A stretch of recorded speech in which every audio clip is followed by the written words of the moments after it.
hard work and determination of our area athletes. This is The Score on WQAD News 8. Good evening and welcome to The Score Sunday. We have officially ended the fall sports season with football wrapping up this past weekend. Coming up tonight, we'll recap the 8-man football championships as Ridgewood finishing a state runner-up. We'll talk with the Spartans about their season. Augustana football may have missed out on the NCAA tournament, but they did get one last football game. We find out about their big turnaround this season for the Vikings. Our FCA Story of the Week features a basketball coach that is starting new in the Western Big Six. And we find out who this week's Midwest Technical Institute score standouts are and how you can vote for your favorite. But we start tonight with the state runner-up 8-man football team from Ridgewood. Joining us, Riley Couture, Preston Moriarty, and Roy Sandberg. Gentlemen, first of all, thanks for coming in and congratulations on the season. Riley, I'll start with you. Going into this year, each year Ridgewood had improved since you'd moved to 8-man football. Did you expect another big jump out of this team as you entered this season?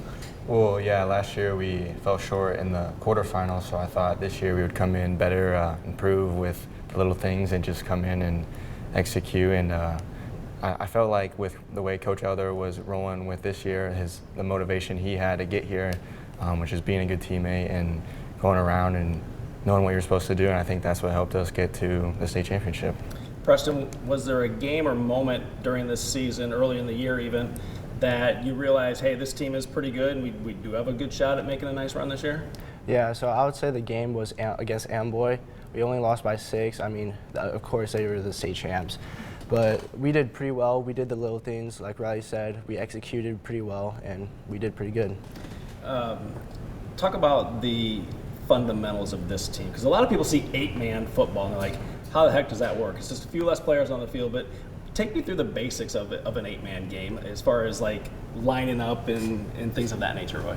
Well, basically what Coach Eller says is it's after 5 minutes, it's just normal football. It's whoever tackles the best, whoever blocks the best is going to win the game.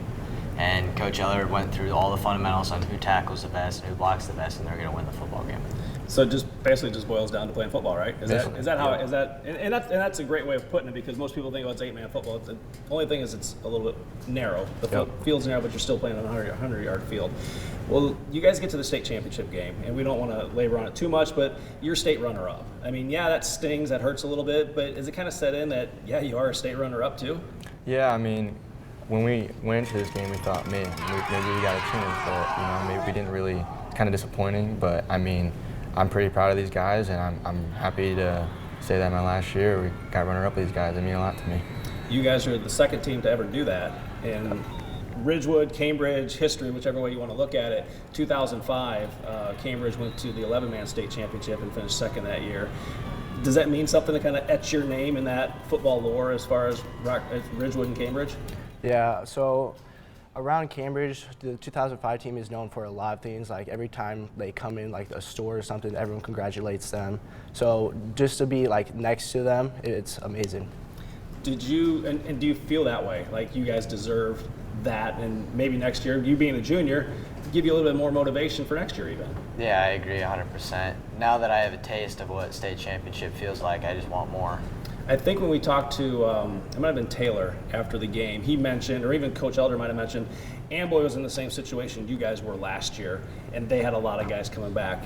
I know you two are seniors, but do you feel like with the guys coming back, this group can make a run next year and maybe get that extra game and be state champs next year? Yeah, this team has a lot of potential. I mean, they got a lot of guys returning on defense. We got a lot of backs. We got a big running back room, so I feel like these guys next year have a lot of potential. I'm excited to watch them and see what they got next year.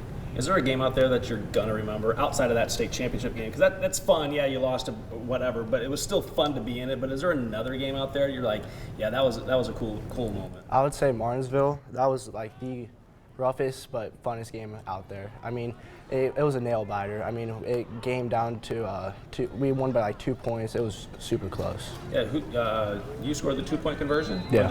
Yeah, you got the two-point conversion to give you guys the win on that one. What about the St. Thomas More game? Coming in, they're the top seed. That had to be pretty cool to knock them off at your home place too. Yeah, it was pretty cool. That's probably my favorite game of all time. Just the whole team rallied together. It's probably one of our best games of the season. Is there something else with this team that Coach Elder does or you guys do? I think you guys kind of mentioned, is it you look up at the sky and you lay down. Kind of mention tell me what that is. It's a blue sky drill. So Thursdays before a big game, Coach Elder will have us lay down on our backs on the ground, and we'll look into the sky. And he just talks about like motivating us and what it's going to be like, and the community will come out. So he supports us with that, and he just kind of motivates going into the next game, and it kind of gets us going. I mean, like this team is just one of those teams that I think will be pretty good these next couple of years. Do you feel that drill kind of prepares you mentally for what's ahead? Because obviously during the week, physically, you get it all done, but that part, the mental part, how big is that part of the game? Yeah, it's a big part. It motivates us a lot, and it helps us keep us like upset, and it just helps us get ready. Do you enjoy that drill? Is it something that you look forward to every Thursday? Yeah, well, football is like 95% mental in my opinion. So when all the guys are on board, it helps. For you two, I want you to both answer real quickly. What will you miss about not putting on that jersey next year? I mean, you may be playing at the next level, but you're not going to be wearing the Ridgewood jersey. Just being out there with the guys and the coaches, it was just a lot of fun, and with the fans, it was just a cool experience just to be out there running down that tunnel with them. Yeah, I agree. I like to mention the practices. They were always competitive. There was always fun, and yeah. And for you, you get a chance to come back and better. So what do you hope that this group does in the off season to kind of get you back there and, like I said, maybe get that state championship next year? Just more like team events, like just team bonding. So next year we go into it more as a team. Well, gentlemen, congratulations. State runners-up, only the second time that either Cambridge or Ridgewood has done that. So congratulations to you and good luck in the future. Thank you. All right, time for our first break. Up next, Vikings Voyage. What was the key to Augustana's football success this season? That's coming up next on The Score Sunday. The Score continues on WQAD News 8.